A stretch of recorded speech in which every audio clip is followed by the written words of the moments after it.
quand je t'aime. Les villes de Brest et Quimper seront-elles bientôt à 3 heures de Paris en train? L'ère du temps est aux économies et les grands projets d'infrastructure sont remis en cause. Le gouvernement veut réformer le système ferroviaire et la SNCF est sous le feu des critiques. Alors quel choix doit faire la Bretagne? Notre offre en train est-elle sur la bonne voie? C'est l'heure du débat.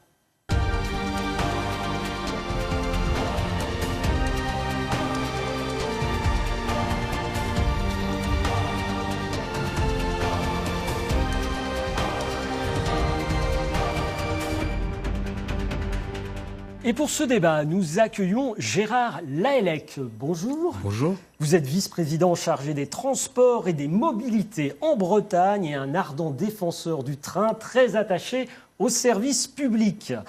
Laurent Beaucaire, bonjour. Bonjour. Vous êtes directeur régional de la SNCF, une entreprise en pleine évolution, révolution, j'aurais envie de dire, au cœur de l'actualité. En tout cas, ça, c'est certain.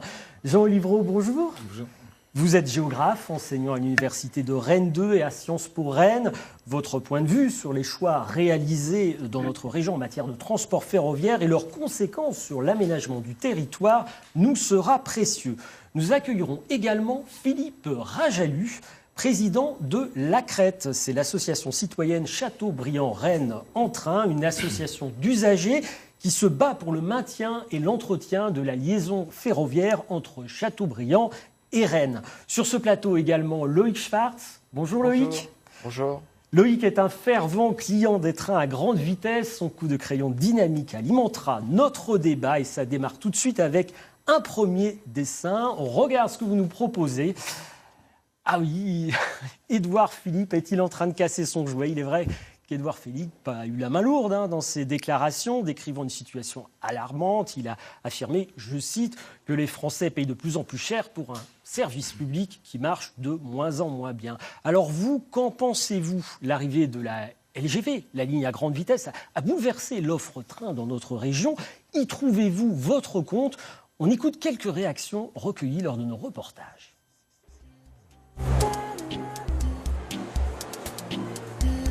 Enfin, plus près de Paris notamment, parce qu'aujourd'hui, c'est long. Quand on enlève 1 heure entre Paris et Rennes, ça va être top.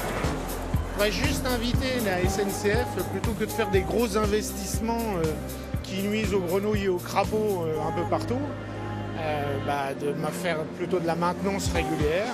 Madame, monsieur. 3h30 de trajet, ça vous paraît intéressant ou il faudrait que ce soit que ça baisse? Si c'était encore un peu plus court, ça serait encore plus intéressant.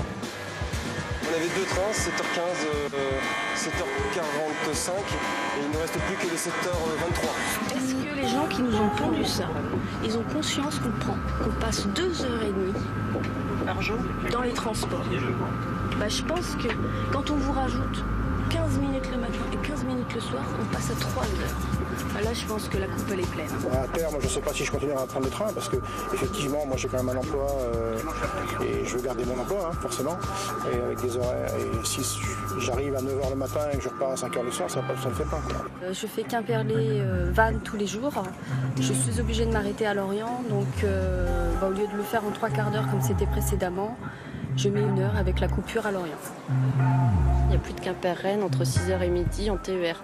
Il faut prendre le TGV. Du coup, le TGV, le problème, c'est pour les vélos, c'est 10 € la place de vélo pour chaque trajet.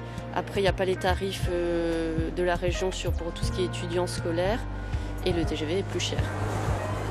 Moi, je prends tout le temps le train et c'est trop bien. On passe au Mans et après, 20 minutes après, on est ici. Ça change, ouais, c'est génial. Alors on vient d'entendre, messieurs, des réactions très diverses, des personnes qui se réjouissent de voir leur temps de trajet raccourci, d'autres qui pestent contre les horaires modifiés et pas forcément adaptés à leurs besoins. Ça mérite explication. Toute l'offre de train TER Bretagne a été organisée autour de la LGV. Il aura fallu 2 ans finalement à vos équipes pour élaborer les grilles horaires, les cadencements. Quelle logique vous a guidé dans l'élaboration de ce schéma ? Tout d'abord, il faut remarquer que nous avons augmenté l'offre ferroviaire de 20%. Autrement dit, nous avons affaire à un plus grand nombre de trains. Et donc, pour faire circuler un plus grand nombre de trains, il faut modifier les horaires.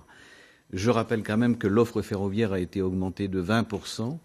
Et puis, les premiers résultats en notre possession nous démontrent bien que nous avons une croissance importante de la fréquentation TGV, mais aussi une croissance très importante de la fréquentation TER. Par conséquent, les gens ont été bouleversés dans leur quotidien. Ils nous disent aussi qu'il reste beaucoup à faire, il faut les entendre, mais en réalité, les conséquences dont il nous est fait un peu grief aujourd'hui sont les conséquences tout simplement d'une croissance que nous avons voulu. Mais c'est exact de dire que finalement tout cela a été réorganisé aussi en fonction de la LGV, tous ces horaires, ces grilles horaires. Les deux. C'est-à-dire que nous avons un plus grand nombre de TGV qui desservent la Bretagne jusqu'à Brest et Quimper. Je rappelle quand même que ce sont 8 connexions quotidiennes supplémentaires en TGV qui vont jusqu'à Brest et Quimper, quotidiennement. Et à cela s'ajoute une offre TER qui a été également augmentée de 10%. Donc, mathématiquement, dirais-je, pour faire passer un plus grand nombre de trains dans un même laps de temps, il faut bien adapter les horaires. Alors, évidemment, le fait que les TGV aillent jusqu'à Brest et Quimper, ça conduit les trains à occuper un espace-temps relativement important. C'est ce qui explique ces bouleversements qui sont intervenus pour la première fois dans l'histoire des chemins de fer. Jamais on n'avait modifié tous les horaires dans toutes les gares au même moment. Par conséquent, il faut comprendre aussi les bouleversements que ça a pu occasionner quant aux habitudes de nos 17 000 usagers. Alors, ce bouleversement, justement, on va jeter un petit coup d'œil dans le rétroviseur. On va revenir sur cette LGV. Le 1er juillet 2017, Emmanuel Macron, le président de la République, inaugurait la ligne à grande vitesse entre Paris et Rennes. Temps du trajet 1h25 et pour les touristes, l'opportunité de s'offrir un petit bout de Bretagne à la journée. Regardez. Lancement en grande pompe de la LGV Bretagne. Le président Emmanuel Macron participe à ce voyage inaugural entre Paris et Rennes aux côtés des élus de la région. Les sourires sont de rigueur. Le conducteur du train, lui, doit d'abord s'assurer qu'il arrivera bien à l'heure en 1h25 de trajet. On se prépare comme on se prépare pour tous les trains parce que tous les trains sont importants et la sécurité reste la même pour tous les trains. Bon, par contre, plus important et puis surtout cette échéance de temps aujourd'hui de 1h25 à respecter. Le lendemain, place aux passagers. En gare de Montparnasse, l'ambiance est à la fête. Les usagers ont hâte de rejoindre la capitale bretonne, Quimper ou Lorient, avec un gain de temps fort appréciable qui permet même des escapades à la journée. Alors on a pris le train à 9h, donc on est parti vers 8h15 de chez nous et on rentre vers 5h, 6h. Voilà. Et pour marquer l'événement, rien ne vaut une petite carte postale. Je l'envoie à mon fils parce que l'année prochaine, il sera à l'université à Rennes et donc il aura la chance de pouvoir rentrer beaucoup plus rapidement. Le chantier colossal aura nécessité 5 ans de travaux pour un budget global de 3,4 milliards d'euros. Au total, 230 km de voies nouvelles et de raccordements ont été posés, 240 ponts construits. 41 TGV empruntent désormais chaque jour la ligne à la vitesse de 320 km/h. En termes de temps de trajet gagné, on grignote 39 minutes pour Rennes et jusqu'à 48 minutes pour la Pointe-Bretagne. Laurent Bocquer, la LGV est entrée en service il y a 9 mois. Est-ce un succès commercial pour la SNCF et quel est le profil de la nouvelle clientèle ? Alors oui, on l'a vu dans votre reportage, on a des clients extrêmement nombreux, 20% de plus sur la période, si on compare à l'année précédente. Donc on peut dire que c'est un succès commercial. Et qui sont ces nouveaux clients ? Alors c'est un succès aussi pour toute la Bretagne et pas que pour Rennes. Pour Rennes, pour la branche nord, pour la branche sud, pour Saint-Malo également. Sont des clients professionnels ou ce sont les clients loisirs. On a vu tout à l'heure. Mais plutôt majoritairement des professionnels ou des loisirs ? Les deux, franchement les deux. La répartition se fait comment vous On a une hausse de 20% globalement, environ. Et pour les professionnels, un petit peu plus. Donc les professionnels bénéficient. Et d'ailleurs, on a travaillé avec les clubs TGV sur l'offre, de manière à ce que les professionnels, par exemple, si vous habitez à Vannes, que vous puissiez aller à Paris suffisamment tôt pour profiter de votre journée de travail et pour ensuite revenir à Vannes. Donc c'est des modifications qu'on a fait sur les projets de desserte. Gérard Lalec, les Bretons ont mis 1 milliard d'euros sur la table pour cette LGV. La région en subventionne le fonctionnement aussi à hauteur de 10 millions d'euros par an. C'est la convention TGV. La Bretagne est l'une des seules régions à faire ça. Pourquoi ? Mais parce que nous avons voulu réguler la desserte TGV du territoire jusqu'à Brest et Quimper. Autrement dit, nous voulons nous donner les meilleures garanties afin que le progrès serve finalement la cause de tous les territoires, de toutes les villes intermédiaires, jusqu'à l'extrémité, jusqu'à la pointe bretonne. En ne le faisant pas... Et pourquoi il fallait apporter cette subvention alors? Parce que nous tenons absolument à C'est pour augmenter le nombre de trains? C'est à la fois pour augmenter le nombre de TGV permettant d'aller jusqu'à Brest et Quimper. Pourquoi? Parce que tous les territoires desservis par les TGV souhaitent continuer à être desservis par les TGV. Et d'autre part, tout le monde souhaite bénéficier des gains de temps. Pour bénéficier des gains de temps en s'arrêtant partout, il n'y a pas d'autre solution que de mettre en service un plus grand nombre de trains. C'est donc ce que nous avons fait, et nous sommes effectivement atypiques au niveau français, mais aussi au niveau européen, puisque nous régulons la desserte TGV, donc avec 8 TGV supplémentaires quotidiens jusqu'à Brest et Quimper. Et nous l'avons fait en complémentarité avec le TER. Ça veut dire quoi? Ça veut dire tout simplement que lorsqu'un TGV dessert un territoire, nous n'éprouvons pas le besoin d'adjoindre immédiatement derrière ce train un TER. Par conséquent, ceci permet une optimisation de l'usage du TGV, mais aussi une optimisation de l'usage du TER. Et c'est peut-être une des raisons qui explique qu'en Bretagne, nous avons le TER le moins cher de France. 31 € par an par habitant, en comparaison de 57 € du point de vue de la moyenne nationale. Alors, on reviendra sur le TER, mais on est là sur la grande vitesse. Vous avez évoqué Brest et Quimper. On va regarder une carte isochrone publiée par la SNCF. Alors, grâce au TGV, on voit que le temps mis pour atteindre la Bretagne se raccourcit. Notre région se rapproche de Paris. Là, je fais appel au géographe Jean Olivreau. Quel crédit doit-on apporter à ce type de représentation du territoire? Cette France qui se rétrécit, est-ce une réalité pour lui? Alors, ce sont des représentations très spectaculaires qui isolent une réalité parce qu'effectivement, ce sont des cartes en distance-temps par anamorphose qui montrent qu'effectivement, Rennes est à 1h27 de Paris. Ce que l'on oublie en faisant ça, c'est qu'en fait, si quelqu'un, imaginons, parle de Cesson ou de Passé, pour aller à Rennes, il va déjà prendre son automobile ou le bus, etc., pour arriver à la gare de Rennes, tourner pour trouver une place. Donc en fait, on fonctionne en France de façon assez intéressante avec des distances de gare à gare et en fait pas avec des raisonnements de porte à porte. Ce que font notamment les Suisses, par exemple, qui ont, eux, agi sur un maillage. Et globalement, en France, on a fait un choix qui se respecte, mais qu'on comprend, qui est quand même une mobilité élitiste de ville à ville. Donc une mobilité un peu en flux tendu. Alors il y a des scientifiques qui parlent de l'économie d'archipel, de l'effet tunnel, parce qu'en fait l'optimum d'un TGV c'est un arrêt tous les 300 km. Donc plus on va vite, moins on s'arrête. Et à partir de là, en fait, alors on parle d'un TGV breton, c'est surtout un TGV qui arrive à Rennes, parce qu'après il y a les aménagements qu'a évoqué Monsieur Lahellec, mais globalement il est plus long en distance-temps aujourd'hui de faire du Brest ou du Quimper-Rennes que du Rennes-Paris. Donc cette représentation donc, est vraiment valable finalement quand on est très proche d'une grande gare, quoi. Oui, par contre, effectivement, vous arrivez à Montparnasse, si vous devez aller à l'autre bout de Paris, vous pouvez déjà mettre une... C'est ce qu'on appelle le paradoxe du voyageur aérien. Quelqu'un qui peut faire en 3 mètres en 1 heure pour passer le portique et tout, et puis qui se retrouve en fait à réaliser après 2000 km ou 3000 km en 3 heures. Alors, rapprocher à tout prix la Bretagne de Paris, est-ce que ça doit être, selon vous, la priorité numéro 1 du rail? C'est un choix stratégique. Effectivement, il y a des effets positifs qu'on connaît bien, parce qu'on doit être le pays qui connaît le mieux les effets du TGV. En fait, il y a beaucoup de chercheurs, OLED, tout ça, qui ont travaillé là-dessus. Donc, on a des éléments. Et il y a des éléments effectivement positifs. C'est-à-dire que globalement, ça accroît l'intensité relationnelle entre les territoires desservis.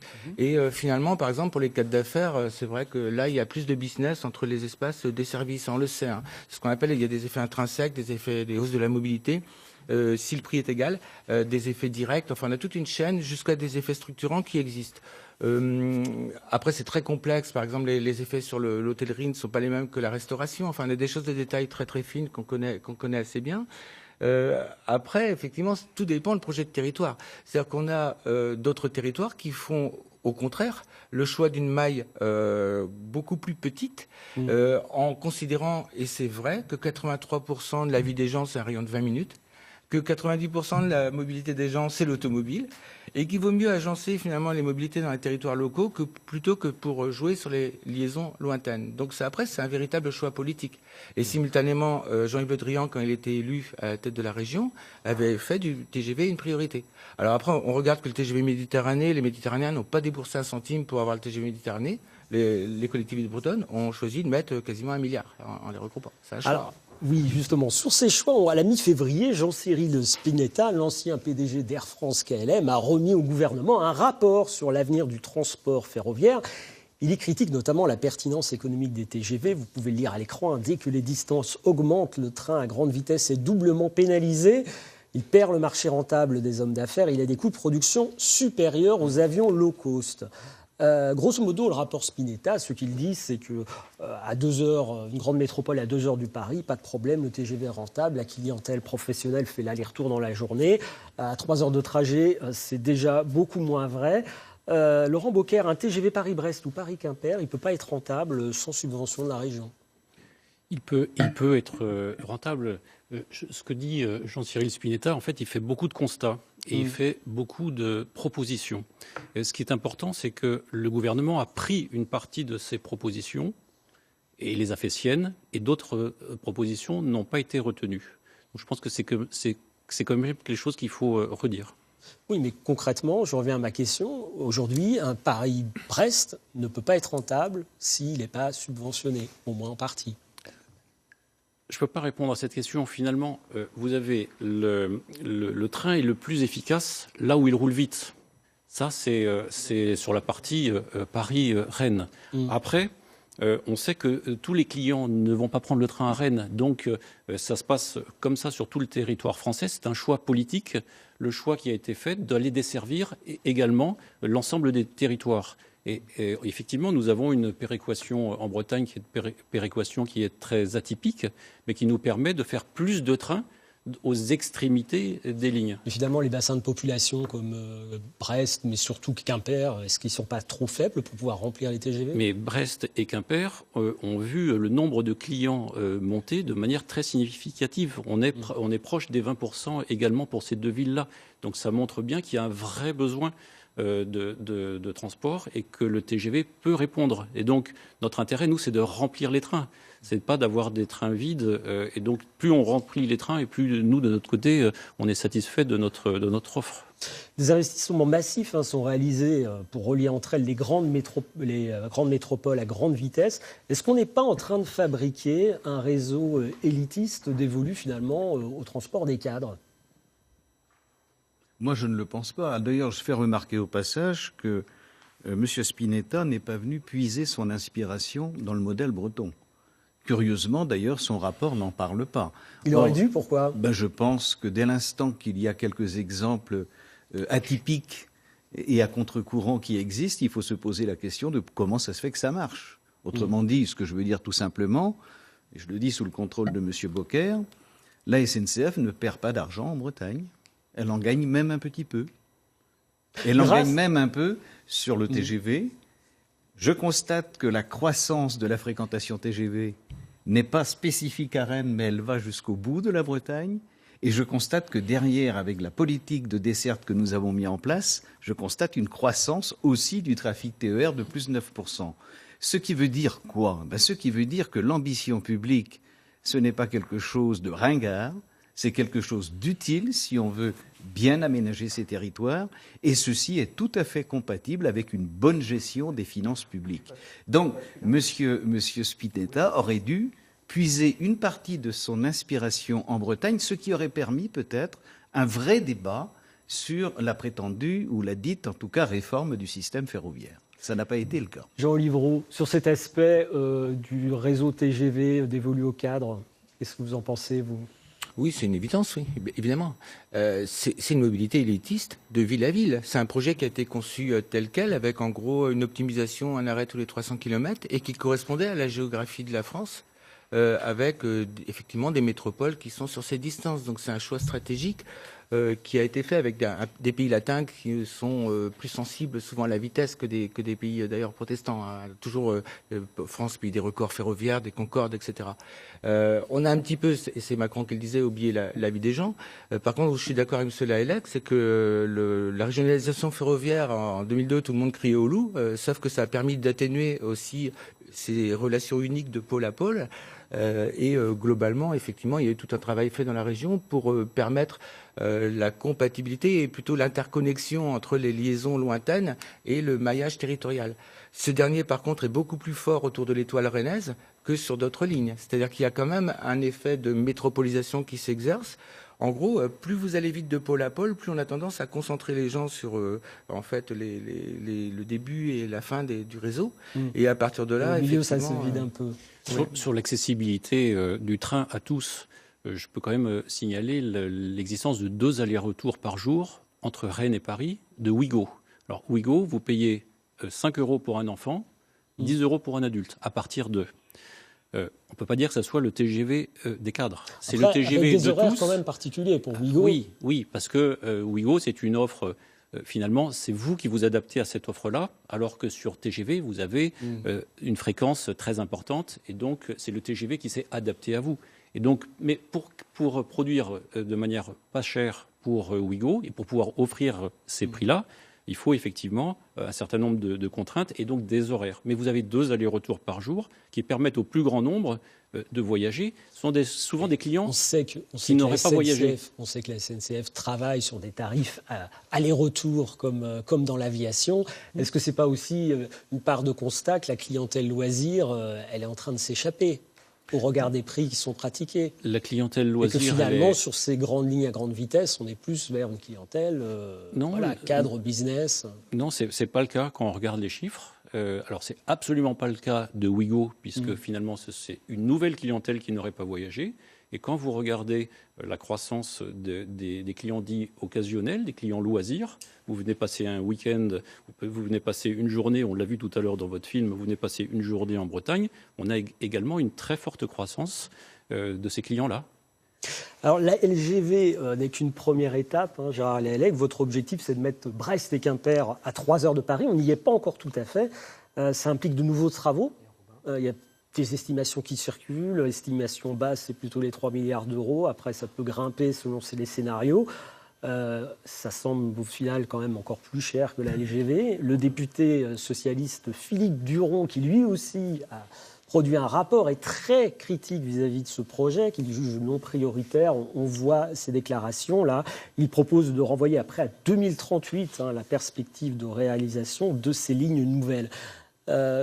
Votre réaction par rapport à cela? Monsieur Duron a produit 3 rapports en 15 ans. Et je ne suis pas sûr que tout le monde se souvienne des 2 premiers. Donc il est vraisemblable qu'on retiendra le même enseignement du 3e rapport Duron. C'est un premier constat que je dois faire, et je le dis avec beaucoup de respect pour l'honorable monsieur Duron. On le sort. La deuxième chose, c'est qu'il faut identifier les besoins des territoires. Or, précisément s'agissant du TGV, ce que nous avons privilégié, nous, c'est la desserte de l'Ouest breton auquel nous faisons gagner le plus de temps. Je fais observer quand même que Quimper et Brest gagnent 50 minutes par rapport aux dessertes précédentes, ce qui veut dire que les gains de temps ont été privilégiés pour les territoires les plus lointains, ce qui n'est pas tout à fait la règle du marché. Convenons-en. Donc, une ambition publique pour aboutir à ces résultats-là. Et troisième chose, il faut observer très simplement que quand on a tout sur place, le besoin de se rapprocher est plus faible que lorsqu'on est éloigné de tout. Autrement dit, plus on est loin de tout, plus le besoin de se rapprocher est fort. Et donc il est normal que les collectivités bretonnes, Bretagne qui est aussi caractérisée par un réseau dense de villes moyennes, qui sont toutes desservies par le TGV, je le rappelle ici. Le TGV breton, ce n'est pas un TGV ville A qui va vers une ville B, c'est un train qui dessert encore une fois la totalité des territoires, c'est atypique, c'est un peu à contre-courant des tendances. Et enfin, je dirais qu'il reste beaucoup à faire pour gagner du temps. L'objectif n'est pas de mettre des milliards pour faire des lignes nouvelles. L'objectif, c'est précisément de configurer un scénario qui nécessitera des adaptations des infrastructures pour continuer à rapprocher la pointe bretonne de Rennes, mais aussi de traiter le Rennes-Nantes. Or, dans notre esprit, précisément, il ne saurait être question pour nous de traiter, par exemple, le Rennes-Nantes sans traiter le Rennes-Redon et sans traiter le Rennes-Quimper. Autrement dit, nous sommes prêts, je dirais, à explorer toutes les hypothèses de cofinancement de projets d'infrastructure dès l'instant que l'objectif sera à la fois de rapprocher Quimper de Rennes et Redon de Rennes. Alors c'est une des recommandations du rapport Duron de se consacrer sur l'amélioration, se concentrer sur l'amélioration de l'axe Nantes-Rennes. Jean Livroux, quelle est la priorité? Favoriser les échanges entre métropoles régionales ou rapprocher la pointe Finistère de Paris? Ni l'un ni l'autre, à mon avis. En fait, c'est vrai qu'on est dans un... Est-ce qu'on parle quand même de projets à plusieurs milliards pour gagner une dizaine de minutes? Voilà. Et à côté, on a un axe Nantes-Rennes dont on sait que la circulation y est quand même extrêmement difficile. Si on doit faire des choix, est-ce que finalement, il n'y a pas un bon sens qui dit on a une capitale régionale, Nantes, toute proche, on doit améliorer. De toute façon, là, il y a des erreurs stratégiques qu'on paye cash. Moi, j'en avais parlé à différents élus. Si on voulait faire vraiment ces infrastructures-là, il fallait évidemment faire un tracé TGV en T, où on avait à la fois un Paris-Rennes, à la fois un Paris-Nantes, à la fois un Rennes-Nantes, avec un éventuel aéroport sur la Fourche. Et là, on perdait une minute et on avait beaucoup moins cher, un moindre linéaire de rail, et on avait à la fois l'aéroport si jamais il fallait. Après, sur le fond, moi, je suis pas sûr que l'obsession du gain de temps, ça date un peu quand même des 30 Glorieuses, tous ces trucs-là. Et en fait, c'est en train de bouger, notamment chez les jeunes. Les jeunes, aujourd'hui, aspirent, je pense, davantage à des projets de territoire. Et ce qu'il faut, sans doute, c'est davantage, ce que disait aussi le président, je reviens là-dessus, moi j'ai été frappé par ce qu'il a dit à Rennes quand même, s'intéresser aux mobilités de la vie quotidienne. Comment les gens qui vivent sur un lieu peuvent faire sens avec le territoire dans lequel ils vivent? Comment, en évitant aussi des excès de métropolisation, les gens font 1h30, on entend un reportage, enfin tout à l'heure la dame disait ça, tous les jours pour faire les navettes, etc. Alors il y a le ferroviaire est une des solutions, et il faut aussi des liaisons lointaines, donc ça y participe.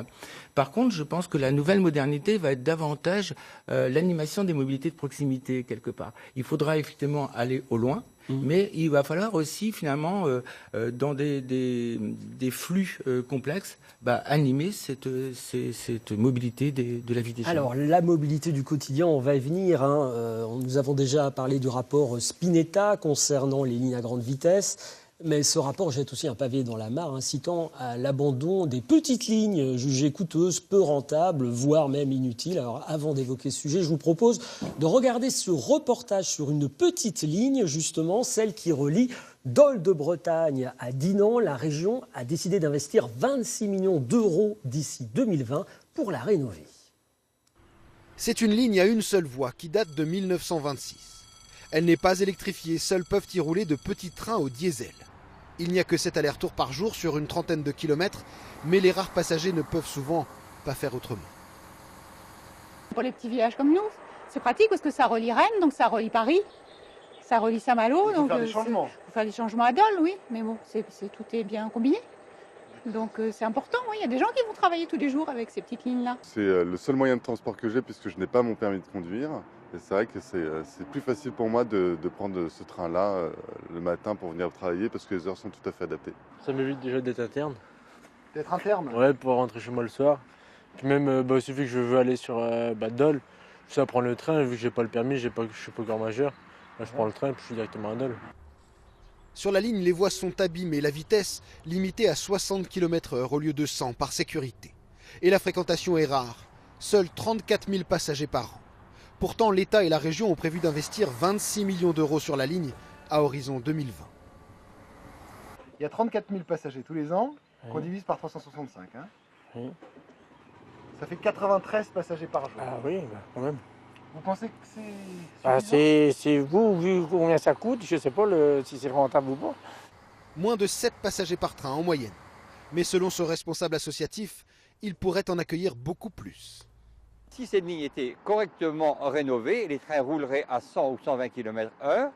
Si à ce moment-là, on pourrait mettre d'ailleurs plus de 6 ou 7 trains par jour, il en faudrait au moins 8 à 10, à ce moment-là, il y aurait beaucoup de monde dans les trains.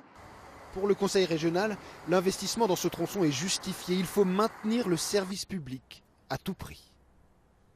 Ce sont des lignes qui, par définition, ne sont pas rentables, mais elles sont utiles pour ces populations. Ou alors, il faut se poser clairement la question, on fait des réseaux de transport pour être rentables, et auquel cas, le service public n'existe plus, et prendront le train ceux qui pourront se le payer. 6 millions d'euros ont déjà été investis dans les travaux de rénovation. Mais avec l'audit annoncé dans le rapport, certains ici craignent un abandon de la ligne, au risque de voir la campagne se vider un peu plus. Un nouveau dessin de Loïc, vive les petites lignes. Vu sous cet angle, ça a l'air plutôt sympa, les petites lignes. Je ne suis pas sûr que Philippe Rajalu, qui nous a rejoint, partage ce bonheur-là. Bonjour Philippe Rajalu. Bonjour. Alors vous êtes président de la Crête, je le rappelle, l'association citoyenne Châteaubriand-Rennes en train. La ligne entre Rennes et Châteaubriand que vous empruntez a un profil un petit peu similaire à celle que nous venons de voir dans le reportage. 58 km de voies pour un peu moins de 250 000 voyageurs en 2017. Votre témoignage, d'abord, on a vu le dessin de Loïc, le bonheur est dans le train sur les petites lignes, vous sur cette ligne Rennes-Châteaubriand. Est-ce que c'est cela que vous vivez? Dans quel état est-elle, cette ligne? Dans quelles conditions y voyage-t-on actuellement? Alors, il y a de la place dans le train, pour reprendre le dessin, quand le train passe à des moments où on n'en a pas besoin, ce qui arrive assez souvent. Par contre, quand on a besoin de place, ça arrive fréquemment également que ça soit bondé. Il n'y a pas une semaine où il n'y a pas un incident sur la ligne aux heures importantes. Par exemple, le train de 7h30 à Jonzé ou le train de 17h30 quand on part. Donc ça c'est ennuyeux. Il y a des problèmes qualitatifs très clairs sur cette ligne en termes de service. Et vous appelez à la mobilisation en organisant un rassemblement le 4 avril. Non. C'est une réunion publique à Châteaubriand. D'accord. Parce que les Castelbriantais, comme tout le monde, s'imaginent que une ligne de train, c'est éternel. Que ça a été là, que ça a toujours été là, que la gare, elle est là depuis. Mais non, pas du tout. Donc, vous l'estimez en danger, cette ligne? Ah oui, tout à fait, oui. Pourquoi? Parce que aujourd'hui, Monsieur Lahellec, qui est présent, a beaucoup de difficultés à faire en sorte que le financement de sa rénovation se concrétise. Et qu'est-ce qui coince alors sur ce financement, Monsieur Lahellec? Eh bien, ce qui coince sur ce financement, c'est tout d'abord la part contributive de la SNCF à sa rénovation. Disons les choses très clairement, à l'heure où je vous parle, sur ces lignes-là, l'intention déclarée de SNCF Réseau, c'est d'y mettre 7,2% du coût de la rénovation de l'ouvrage. Si j'ajoute à ces 7,2%, si je puis dire, ou si j'y soustrais les 6% qu'ils factureront au projet pour leurs frais d'ingénierie, ça fait 1,2% qu'on apporte en argent propre, si je puis dire, en argent spécifique au financement du projet. Par conséquent, dès l'instant qu'il y a un tel désengagement dans le financement du projet, eh bien, il ne reste plus qu'aux collectivités de se mobiliser, certes avec l'État, mais sans pouvoir pour autant compenser. Il faut savoir Est-ce qu'on n'est pas en train de donner la raison, finalement, au rapport Spinetta? Est-ce qu'on ne se trouve pas dans le cas d'école dénoncé par ce rapport, la difficulté pour l'État, SNCF Réseau et la région à financer les travaux nécessaires pour maintenir cette petite ligne en état de fonctionnement? Nous sommes dans la démonstration du contraire. Je vais essayer de l'expliquer. À l'heure où je vous parle, la région consent, dans le cadre du contrat de plan, à apporter 40%, parfois un peu plus, au cofinancement de la remise à neuf de ces infrastructures. D'autres collectivités participent avec la région. L'État semble confirmer sa participation à hauteur de 20%, mais le fait que quelqu'un se désengage de l'ordre de 15%, ça nous met dans des situations d'impasse financière. Mais j'apporte à la fois ici la démonstration que c'est faisable, que c'était contractualisé au contrat de plan, que les collectivités ne se contentent pas de demander de l'argent à l'État et à la SNCF, mais en apportent elles-mêmes. Et enfin, il faut savoir, quand on évalue quand même des lignes comme celle-ci, par exemple sur le segment de cette ligne Rennes-Châteaubriand, si je prends l'exemple de Rennes-Retier, un fonctionnement normal en année pleine, ce n'est pas 250 000 passagers, c'est d'ores et déjà plus de 470 000. C'était déjà le cas l'année précédente. Oui, c'est 550 000. Donc j'apporte ainsi la démonstration que ce sont des lignes d'utilité publique. J'ajouterai enfin qu'on nous classe ces lignes, on parle de petites lignes. Mais personne ne sait ce qu'est une petite ligne. Une petite ligne, c'est une ligne non structurante. Mais ça veut dire qu'on range, je dirais, on met au même rang du Rennes-Châteaubriand, du Rennes-Saint-Malo et du Morlaix-Roscoff. Donc, voyez-vous... Alors, les petites lignes, justement, le rapport Spinetta les décrit. Il dit que c'est 45% du réseau, à peu près 2% du trafic voyageur. Et il les décrit comme des lignes où la moyenne de remplissage est inférieure à 30 voyageurs par train. Non, mais je ne sais pas où il fait ses comptes. Moi, ce que je demande à M. Spinetta, c'est de se donner la peine de venir jusqu'en Bretagne et il constatera une chose. C'est que depuis que nous avons pris la compétence sur les transports régionaux des voyageurs, nous avons multiplié par 2 la fréquentation et réduit de 49% la subvention moyenne par voyage. Ce qui veut dire que le développement que nous avons mis en œuvre a été bon pour la population, bon pour la desserte des territoires, même s'il reste encore beaucoup à faire, et que ça a été aussi assez vertueux du point de vue de la dépense publique. M. Spinetta n'en parle pas dans son rapport et je regrette qu'il ne se soit pas non plus inspiré de cet exemple-là. Laurent Bocquer, les associations d'usagers appellent souvent à augmenter la fréquence des trains sur ces petites lignes pour inciter finalement les voyageurs à délaisser leur voiture. Est-ce que c'est des hypothèses que vous envisagez? Parce que finalement, moins il y a de trains, plus ces lignes seront délaissées. Alors, la question de l'offre, d'abord, elle est co-construite entre le Conseil régional et la SNCF. Et sur ce type de ligne, on a vu tout à l'heure des images, c'est de la voie unique. Donc la voie unique, il faut que les trains se croisent dans des gares. Donc il y a des contraintes techniques, on ne va pas rentrer dans les détails. Donc le nombre de trains est limité par la technique et éventuellement aussi par la vitesse de la ligne. Alors sur la ligne de monsieur, depuis le mois de juin, on a 5% de fréquentation en plus, ce qui montre quand même le dynamisme de cette ligne et l'attachement que je comprends de nos clients à cette ligne-là. Alors quand on parle des petites lignes, on va les citer, ces petites lignes. En Bretagne, on parle de Lamballe, Dol de Bretagne, Carhaix-Paimpol, Morlaix-Roscoff, Quimper-Landerneau, Auré-Quiberon et justement Rennes-Châteaubriand dont on vient de parler. Jean Livreau. Pas de rentabilité, pas de train, c'est un peu l'esprit du fameux rapport Spinetta. Est-ce qu'on peut espérer équilibrer l'aménagement d'un territoire en suivant une telle logique? C'est très compliqué, tout dépend de l'évolution du prix et de la concurrence. Aujourd'hui, les gens fonctionnent de plus en plus en distance temps, effectivement, mais aussi en distance coût. Et par rapport à cette vision un petit peu, c'est vrai, un peu élitiste de la France, de métropole à métropole, du flux tendu, des trains rapides, finalement, il y a 2 nouveaux acteurs qui sont apparus. D'un côté, il y a le low-cost aérien dans les années 90 qui a fondamentalement concurrencé sur les liaisons tendues avec la zone de concurrence 2h30, 3h, où là, c'est arrivé en frontal par rapport à ces liaisons de cadre. Et là, la SNCF a été finalement affaiblie aussi avec la concurrence et surtout la baisse des coûts qui n'était pas envisagée. Et par le bas, il y a eu quand même la loi Macron, il y a eu tout ce qui a été également l'essor fantastique du covoiturage.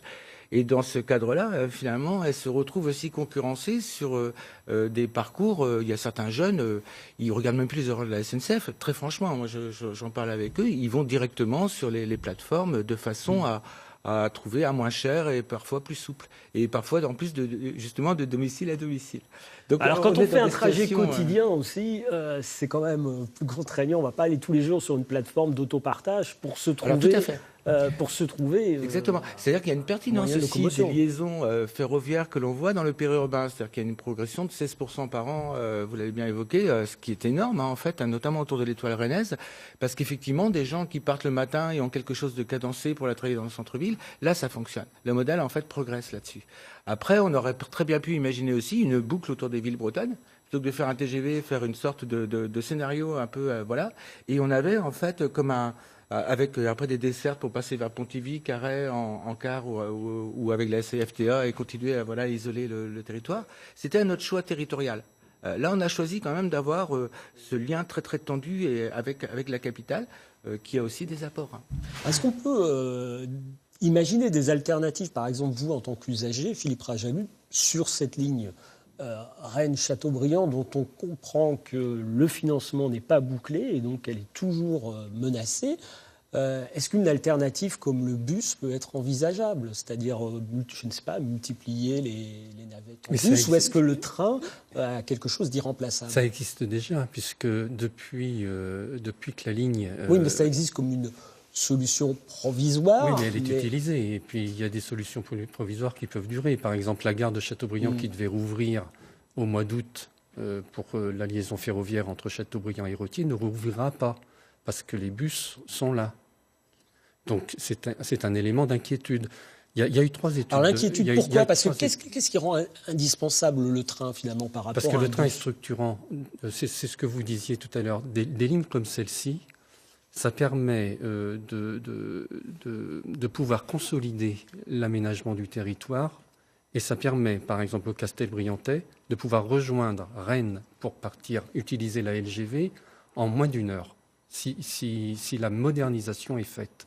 Mais même si la modernisation n'est pas faite, si ça n'est que la rénovation, ils peuvent aussi rejoindre en un peu plus d'1 heure Rennes. Il y a différentes études qui ont été faites là-dessus, en 2006, en 2013 et en 2017. Et dont une de SNCF Réseau, d'ailleurs, qui dit que cette ligne, elle a un potentiel de développement qui est impressionnant. En 2015, elle a atteint 550 000 passagers. SNCF n'attendait ce nombre qu'en 2020. Vous voyez ? Donc c'est dommage de gaspiller un outil de développement du territoire potentiel sur une des branches de l'étoile rennaise, qui est la branche qui ne brille pas. Et c'est malheureux, parce que là, il y a une population qui s'installe, qui a besoin de cette ligne. À Martigny-Ferchaud, par exemple, il y a des gens qui viennent y habiter. Le train est un argument. Donc effectivement, on peut, avec le car, avec les bus, on peut négocier des transports qui vont ramener les personnes vers les gares. Quand on a fait notre étude, on a vu que la ligne ne touchait pas que les villes ayant une gare dessus, elle touche une vingtaine de communes, c'est-à-dire y compris dans le Maine-et-Loire. Donc c'est quelque chose qui est très important. Qui est structurant. Jean Livreau, les lignes menacées là, dont on a parlé coïncident souvent, alors pas toujours, mais souvent avec des bassins de population en perte de vitesse, des territoires qui sont parfois un peu isolés, délaissés. Alors on peut habiter Châteaubriand, où le foncier est moins cher, et travailler à Rennes. Fermer une ligne comme ça, finalement, c'est un peu la double peine. Tout à fait. D'autant que, effectivement, la congestion avec cette tendance à la métropolisation accrue, eh bien, favorise des temporalités de plus en plus longues pour quand même 90 ou 96% des gens qui prennent leur voiture tous les jours en Bretagne. Et là, il y a un vrai enjeu sur une offre alternative auquel je concours à ce que vous disiez, sur la multimodalité, les éléments de ratissage, le redéploiement de la grande vitesse dans l'espace. Tout ça sont des stratégies. Il y a plein de choses à faire là-dessus pour renforcer encore un maillage qui existe en partie, mais en partie seulement. Moi, vraiment, on a eu une vision élitiste du transport en France. C'est une évidence. Et je répète que la Suisse a vraiment fonctionné avec des liaisons de porte à porte et a beaucoup travaillé sur le dernier kilomètre pour essayer de créer une sorte d'équité de mobilité citoyenne. Nous, on n'est pas là-dessus. Y compris le Wi-Fi, d'ailleurs, qui s'arrête à Rennes quand on a le train, et après, ça marche bien. Alors, autre sujet de débat, l'ouverture à la concurrence. Elle est prévue à partir de 2019. Des sociétés privées pourront exploiter les lignes du réseau ferré. C'est déjà le cas pour l'une d'entre elles, la ligne Carhaix-Paimpol. C'est un cas un petit peu particulier. C'est la SNCF qui sous-traite la gestion de cette ligne à un opérateur privé. Alors, quelles recettes sont appliquées pour baisser les coûts d'exploitation? Regardez. La région Bretagne et l'équipe TER sont ravis de vous accueillir à bord de notre train 855-420 à destination de Guingamp. Bonjour, contrôle des billets s'il vous plaît. À première vue, voici un TER comme les autres. D'ailleurs, la plupart des voyageurs ignorent que ce n'est pas tout à fait le cas. Est-ce que vous savez qui est-ce qui gère cette ligne? Non. Il y a toujours cru que c'était la CNCF qui s'occupait de ça. Non, c'est pas eux. Et non, cette ligne est bien gérée par une entreprise privée. Ça ne change strictement rien, la réservation se fait sur le site de la SNCF. On est vraiment sur le modèle classique de toutes les lignes en France. On peut vraiment pas savoir que c'est une entreprise privée, il faut juste être du coin.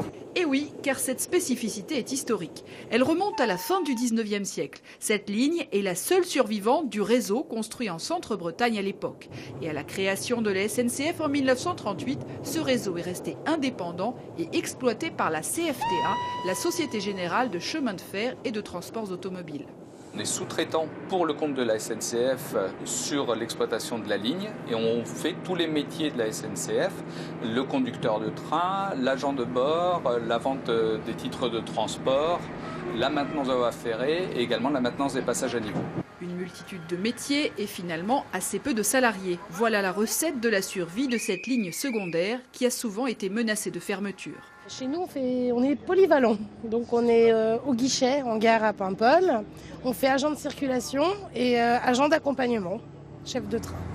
Même polyvalence pour le conducteur de train qui est également responsable du nettoyage de la rame ou du plein du réservoir, mais pas de statut spécifique de cheminot pour lui. Le départ à 60 ans, voilà. Là, la grande différence, elle est là. Oui, c'est ça. Je suis toujours là, voilà, à travailler. Si vous étiez à la SNCF, je serais parti depuis 8 ans. Avec l'ouverture à la concurrence, cette organisation unique pourrait servir de modèle pour d'autres lignes. CFTA, filiale du groupe Transdev, serait d'ailleurs candidate. Parmi ses arguments, une étude de Réseau Ferré de France, selon laquelle cette ligne bretonne coûte 3 fois moins cher que si elle était gérée par la SNCF.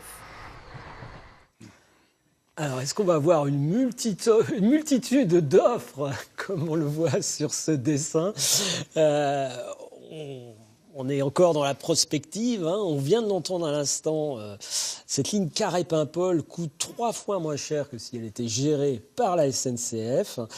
Gérard Lahellec, l'ouverture à la concurrence, c'est une aubaine pour la région, l'occasion de faire des économies ? Oui, enfin, tout d'abord, je ne sais pas comment se font ces calculs qui permettent de conclure à 3 fois moins cher.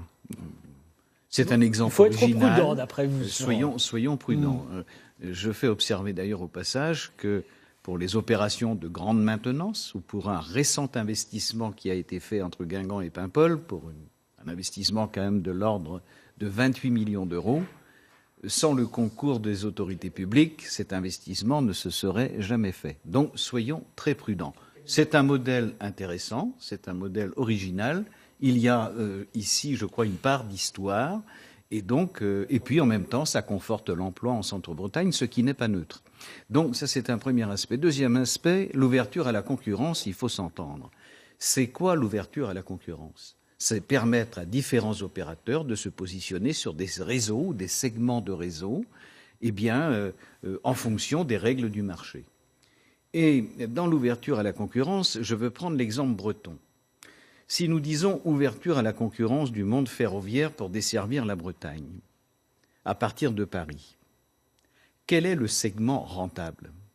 Le segment rentable, c'est le segment Paris-Rennes. Avec une rame de TGV, je fais 5 allers-retours par jour. Mais cette société-là, CFTA, qui fait sur une petite ligne, j'imagine que c'est rentable. Sinon, elle travaille en affermage pour le compte de la SNCF et elle est quand même fortement soutenue par les pouvoirs publics. Il faut quand même se le dire comme ça. C'est un modèle, je dirais, assez particulier. Ce que je veux dire, c'est que avec l'ouverture à la concurrence, il s'agit de toute autre chose. Il s'agit de permettre à des opérateurs de se positionner sur des segments de marché. Et les opérateurs en question se positionneront d'abord sur les marchés les plus rentables. Si la concurrence s'exacerbe sur les marchés les plus rentables, elle va s'exacerber, par exemple, entre Paris et Rennes. Si la concurrence s'exacerbe entre Paris et Rennes, quel opérateur amènera des TGV jusqu'à Brest et Quimper ? Je pose la question, et poser la question, c'est un peu y répondre. C'est dire que la concurrence peut être un faux ami. C'est la raison pour laquelle nous considérons, nous, qu'il convient de tout mettre en œuvre pour faire en sorte que nous continuions à sanctuariser la desserte des territoires. Et pour ça, le rôle de l'autorité publique est absolument irremplaçable. Autre chose sont les différents opérateurs qui interviennent sur les lignes. Autre chose est la bricole, si j'ose dire. Mais avec l'ouverture à la concurrence, il s'agit encore une fois d'autre chose. Vous confirmez que les opérateurs privés risquent de se concentrer effectivement sur ces segments les plus rentables. C'est l'analyse que vous faites à la SNCF ? Alors, juste pour revenir sur l'exemple précédent, je pense que le bon chiffre, c'est plutôt 30% de moins et pas 3 fois moins. Je pense qu'il y a une erreur juste dans les chiffres, puisque c'est souvent le différentiel de prix qui est évoqué entre SNCF et ses futurs compétiteurs. D'où la réforme ferroviaire dont on parlera, j'imagine, dans un instant, qui est là pour nous donner les armes, finalement, pour gagner les marchés. Parce que comment ça va se passer ? Certaines régions vont décider de mettre une partie ou la totalité de leur ligne en appel d'offres. Et donc, les opérateurs ferroviaires que nous sommes vont répondre. SNCF va répondre et d'autres opérateurs vont répondre. Notre but, bien sûr, c'est de gagner les marchés. Et donc, cette réforme qui est actuellement à l'ordre du jour et qui déclenche un certain nombre de réactions, elle est là pour que nous puissions continuer à gagner des marchés. Et donc, le marché, finalement, c'est le conseil régional qui va le donner ou pas à un opérateur ou à un autre, comme dans l'ensemble, finalement, des secteurs. Alors, on a bien compris que la région était plutôt méfiante par rapport à cette ouverture à la concurrence. On va regarder juste la déclaration de Loïc Chenet-Girard, justement, qui a réaffirmé récemment auprès de nos confrères de Ouest France son attachement, finalement, au service public. Nous voulons défendre la SNCF vis-à-vis de la concurrence. Avec l'ouverture du marché, les entreprises privées ne se positionneront que sur les lignes jugées potentiellement rentables. C'est ce que vous venez de nous dire, Gérard Lahellec. À l'inverse, on a d'autres patrons de région qui attendent avec une certaine impatience l'arrivée de concurrents, pas très satisfaits du service de la SNCF. On écoute à ce sujet le président d'une région voisine à la nôtre, la Normandie, Hervé Morin. Chez nos voisins, vous allez le voir, le ton est très différent. La Normandie, c'est un scandale. Nous, c'est honteux, honteux. C'est le Moyen-Âge. Ce sont des trains qui, tous les jours, sont en retard. Ce sont des trains où on nous dit il y a 10 voitures, il y en a que 7. Ce sont des trains dans lesquels il n'y a pas d'eau. Voilà ce que nous sert la SNCF tous les jours. Mais la SNCF nous sert ce que l'État lui a donné, c'est-à-dire le sous-investissement absolument massif depuis 10 à 15 ans au profit du TGV. Alors on comprend bien qu'il y aura des efforts à faire pour conquérir justement ces marchés. Le gouvernement veut réformer la SNCF, notamment pour l'adapter à la concurrence du privé, en arrêtant de recruter des personnels avec le statut de cheminot, par exemple. Un mouvement de grève débute ce mardi. Pendant 3 mois, les cheminots ont l'intention de perturber le trafic. Jean Livron, on parle beaucoup de l'arrivée de ces sociétés privées dans le système ferroviaire. Mais ce n'est pas forcément cette concurrence-là qui est la plus dangereuse pour la SNCF. Sur la longue distance, les low cost prennent des parts de marché. Sur les courts trajets, vous l'avez cité tout à l'heure, il y a l'autopartage, il y a les bus. Finalement, la zone de pertinence du train, est-ce qu'elle n'est pas en train de se réduire ? Est-ce que ce n'est pas le vrai danger, finalement ? Ce n'est pas les autres modes de transport, plus qu'une concurrence du privé. Ça pose la question des choix stratégiques qui ont été faits dans les années 80. Il y avait des articles de Baumgartner là, qui montraient qu'en Allemagne, eux, ils n'avaient rien lâché, par exemple, sur le fret. Et ils voulaient, en fait... croyant à une économie productive avec les ICE, ils allaient aussi avec du fret pour justement avoir des liaisons cadencées rapides et dans les flux rapides. Et on voit avec la route de la soie chinoise aussi que voilà, le rail prend des marchés sur le fret de marchandises. Est-ce que le fret aujourd'hui va arriver dans l'aérien ? Oui, c'est sans doute possible. Et donc, il y a aussi des pistes pour les Bretons qui sont pas loin. Il suffit de se mettre au milieu des autres. Personne n'est loin dans le monde, surtout pas les zones littorales aujourd'hui, contrairement à ce qu'on raconte. Tout est une raison de stratégie. Plus on fonctionne avec des transports terrestres, plus on est loin. Plus on fonctionne avec la mer et l'air, plus on est au milieu des autres. Donc, c'est des vrais choix stratégiques. Ce qui me frappe aussi dans les travaux que j'ai fait là-dessus, c'est qu'il peut y avoir une innovation qui bouscule tout. Une innovation de rupture. Une innovation de rupture. Imaginez que demain, il y a quelqu'un qui invente une boîte sur le dos et on peut être dans l'air gratuitement, push and pull, et hop, on se déplace. Tous ces bazars de TGV, de machin, de trucs, même d'avion, ça disparaît. Or, on commence à voir apparaître des drones volants, on commence à voir, il y a toute une série de choses. La conquête de l'héritoire, entre guillemets, devient massive. Et quel sera notre monde dans 20-30 ans ? Donc personne n'est devin non plus. Mais par contre, les choses vont parfois extrêmement vite. On peut penser au canal de Nantes à Brest, qui en 1840, à peine fini, a justement été concurrencé par le chemin de fer, et ça s'est complètement effondré. Donc les choses vont parfois très vite, et on est souvent dans des stratégies un peu de temporalité courte, en oubliant les temporalités longues de la construction des territoires. D'où toute la difficulté, effectivement, pour prendre les bonnes décisions d'investissement. Laurent Bocquer, quelle sera la réforme, enfin l'ampleur de la réforme là, qui va être mise en place par le gouvernement, il est évidemment trop tôt pour le savoir. Mais quoi qu'il advienne, on imagine quand même mal l'entreprise publique SNCF parvenir à s'aligner sur les coûts du privé. Alors, quelle peut être votre stratégie ? Notre stratégie, justement, c'est de gagner les futurs appels d'offres quand ils auront lieu. Dans cette réforme, il y a plusieurs parties. Il y a une partie qui est gouvernementale. C'est par exemple, la loi doit définir comment, si on perdait un marché, comment les personnels SNCF sont transférés, avec quelles conditions, avec quel statut, avec quelle rémunération. Donc ça, c'est un sujet, on va dire, législatif. Et puis, nous, on a un sujet interne. C'est-à-dire que l'entreprise SNCF, elle doit aussi se réinventer, être plus efficace. Vous avez montré des exemples de polyvalence tout à l'heure. Est-ce que c'est ces exemples-là qu'il faut suivre ou d'autres ? Mais nous devons mener aussi une concertation interne pour pouvoir être aussi plus efficace, puisque finalement, c'est la demande de nos clients, quels qu'ils soient, les clients voyageurs ou nos clients conseils régionaux. Gérard Lahellec, vous aurez le mot de la fin. Vous, le train, vous y croyez ? Technologie d'avenir, le train ? On y croit, mais on croit à l'intermodalité. Et je voulais faire remarquer en premier lieu qu'il pleut toujours où c'est mouillé.